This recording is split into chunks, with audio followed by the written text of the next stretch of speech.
청소년을 위한 미래 토론 수업 퓨처스쿨에 오신 걸 환영합니다. 안녕하세요. 저는 진행을 맡은 미래캐스터 황준원입니다.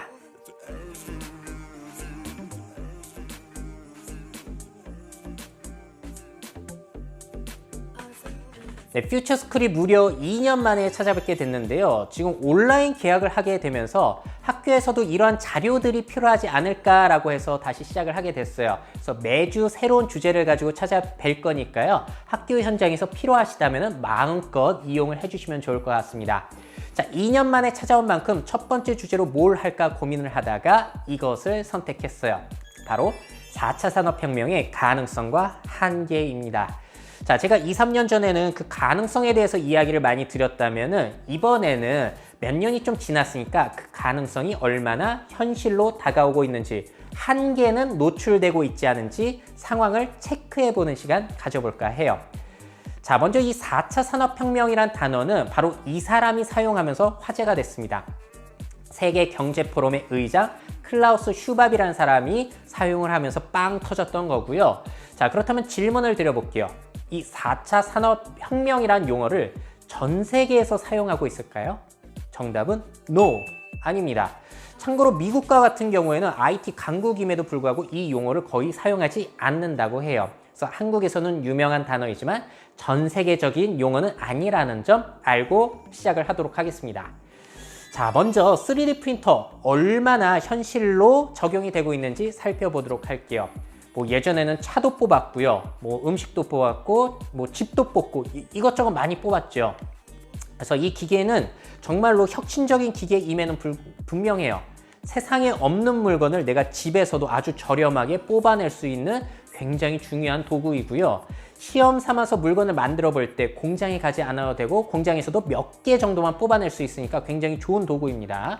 그 소량으로 맞춤형 제작이 가능하다는 장점을 가지고 있죠. 자, 그래서 이러한 기대도 있었어요. 야, 앞으로는 필요한 물건을 사서 쓰는 시대가 아니라 집에서 직접 뽑아 쓰는 시대가 열리겠구나. 자, 어떻게 생각하시나요? 여러분들 이 좋은 기계 집에 사놓고 쓰고 계신가요? 아마 거의 안 쓰실 거예요. 자, 그렇다면 왜 안 샀냐라고 이제 청소년분들에게 물어보면 거의 이렇게 대답을 합니다. 비싸요. 자, 그래서 네이버에 검색을 해보게 되면은 지금 제일 잘 팔리는 것 1위의 가격이 28만 원 정도, 그리고 3위는 99,000원 정도 밖에 되지 않으니까 생각보다 그렇게 비싸지는 않아요. 그런데도 왜 안 쓰지를 생각해 본다면은 이러한 문제들이 있더라고요. 첫 번째, 여러분들 필요한 물건이 있으면은 집에서 뽑아 쓰실래요? 아니면 다이소나 마트나 온라인에서 쇼핑해서 직접 사서 쓰실래요? 아마 대부분의 사람들은 사서 쓰는 경우가 많을 겁니다. 자, 왜냐면은 일단 개인이 물건을 직접 만들 상황 자체가 적어요. 여러분들 직접 만들 상황, 어떤 상황에서 뽑아 쓸 수 있을까요? 지금 우리가 사는 시대는 물건이 넘쳐나는 시대이다 보니까 온라인에서 아주 간단하게, 다이소에서 아주 저렴하게 우리가 구매할 수가 있다 보니 이거 굳이 집에서 뽑아 쓸 필요가 있나 싶은 거죠. 자, 또 다른 문제. 아니, 집에 웬일로 컵이 없네요. 자, 그러면 집에서 직접 3D 프린터로 뽑아 쓰실 건가요? 자, 3D 프린터 왜 안 쓰냐고 물어보면은 청소년분들이 이런 대답도 많이 해요. 느려요. 못생겼어요. 컵을 뽑게 되면 이러한 모습이다 보니까 별로 그렇게 예쁘지가 않다는 거예요. 반면에 세상에 예쁜 컵들은 넘쳐난다는 거예요. 예쁘고 싸고 그런 것들 너무 넘쳐나다 보니까 자, 물건의 실용성만 중요한 것이 아니라는 겁니다. 우리들은 디자인, 가격, 브랜드 다 따지고 사거든요. 자, 그렇다면 여러분들의 생각이 궁금합니다.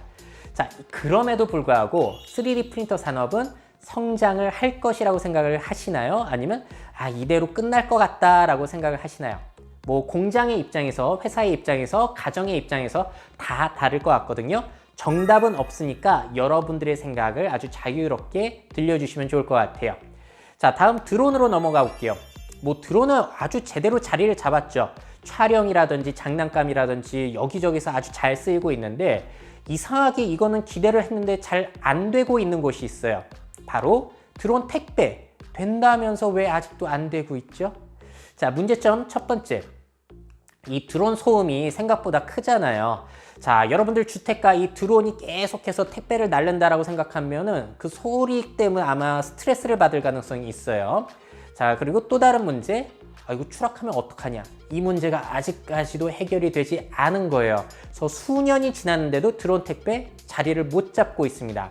근데 이 택배 하나도 제대로 못하고 있는 상황에 심지어 사람을 날르겠다라고 도전을 하고 있죠. 우리나라의 현대자동차, 미국의 우버가 이제 파트너를 맺어가지고 드론 택시를 몇 년 안에 선보이겠다라고 하고 있어요. 그래서 교통체증 없이 이렇게 사람들이 휙휙 날아다니는 것을 꿈꾸고 있는데, 자, 문제는 뭐냐면은 저랑 드론 택시들 문제가 똑같다는 겁니다. 이거 소음 어떡할 거예요? 주택가 근처로 가게 되면 그 소음들, 헬리콥터보다 소음이 현저히 적다고는 하지만 여전히 클 거거든요. 이거 문제 해결될 수 있을까요? 자, 그리고 마찬가지로 이거 추락하면 어떻게 되는 거죠? 그 안에 탄 사람도 죽지만 아래에 있는 사람들, 이 거대한 드론이 추락한다? 아래 깔린 사람들 어떻게 될까요? 이 문제가 해결이 되지 않고 있어요. 자, 그러다 보니까 여러분들 혹시 앨런 머스크라는 사람 아시나요? 스페이스 X라는 우주선 회사도 만들고 있고, 그리고 또 테슬라라고 하는 전기 자동차 회사의 사장을 맡기도 한데요. 이분이 이런 얘기를 했어요. 앨런 머스크는 드론 택시가 지상 사람들의 단두대가 될 수 있다고 생각합니다. 떨어져서 막 사람들 프로펠러로 막 이렇게 썰게 되면 이거 너무 위험한 거 아니야? 라고 이 사람은 주장을 한다는 거예요. 자, 그렇다면 여러분들은 어떻게 생각하시나요? 여러분들은 드론 택시 찬성하시나요? 반대하시나요? 자, 다음 VR, 여러분들 거의 다 해보셨죠? 해보시니까 어떠시던가요? 재밌나요? 많이 하고 싶으시던가요? 자, 참고로 지금 제일 인기 있는 제품은 오큘러스 퀘스트라고 해가지고, 저 제품은 이제 PC랑 연결도 안 해도 되고 스마트폰을 꽂지 않아도 돼요. 그 안에서 뭐 비트 세이브라든지 다양한 것들을 손까지 움직이면서 할 수 있는데요. 자, 여러분들 VR 기기 앞으로 많이 팔릴 것 같으세요? 아니면 안 팔릴 것 같으세요? 기기의 가격 자체는 일단 지금 잘 팔리는 게 60만 원 정도니까 계속 내려가고 있기는 해요. 앞으로도 저렴해질 가능성이 있기는 하죠. 자, 그런데 제가 많이 착용을 해보니까 이러한 문제점들이 있더라고요. 첫 번째, 이거 생각보다 불편해요. 무겁잖아요. 자, 우리가 안경도 불편하다고 막 라식 수술하고 그러는 마당에 이 큰 기계를 몇 분 동안이나 착용할 수 있을까요? 이게 쉽지 않다라는 거예요. 또 다른 문제, 자, 우리가 VR을 이용할 때는 누워서 이용하는 게 아니라 저렇게 몸을 이동을 시켜야 되잖아요. 그러다 보니까 이동할 때 이렇게 이용할 때 누워 있을 수가 없어요. 제가 사용하는 모습을 보자면은, 저렇게 꼿꼿이 허리를 세우고 움직여야지만 컨텐츠를 이용할 수 있습니다. 저게 장점이자 단점인 거예요. 왜냐면 우리가 집에서 뭐 게임을 하거나 유튜브를 볼 때 여러분들의 자세는 어떠냐면 저렇게 널브러져 있거든요. 근데 집안에서 저렇게 허리를 세우고 몸을 움직이면서 이용할 사람들 몇 명이나 될까요? 자, 그래서 이러한 불편함을 감수하고도 이용할 수 있게끔 VR에 아주 좋은 게임, 컨텐츠가 나와야 되는데 이게 아직까지도 잘 되지 않고 있다는 거예요. 자, 그렇다면 여러분들은 어떻게 생각하시나요? VR 앞으로 크게 성장을 할 것 같은가요? 아니면 이대로 잔잔하게 머무를 것 같은가요? 뭐 VR 게임방에서는 쓸 수 있겠지만 집에서까지 써야 될까? 자, 여기에 대해서 여러분들의 의견 궁금해요. 저는 굉장히 부정적으로 말씀을 드렸지만 여기에 대한 정답은 없습니다. 자, 마지막 AI, 인공지능을 알아보도록 하죠.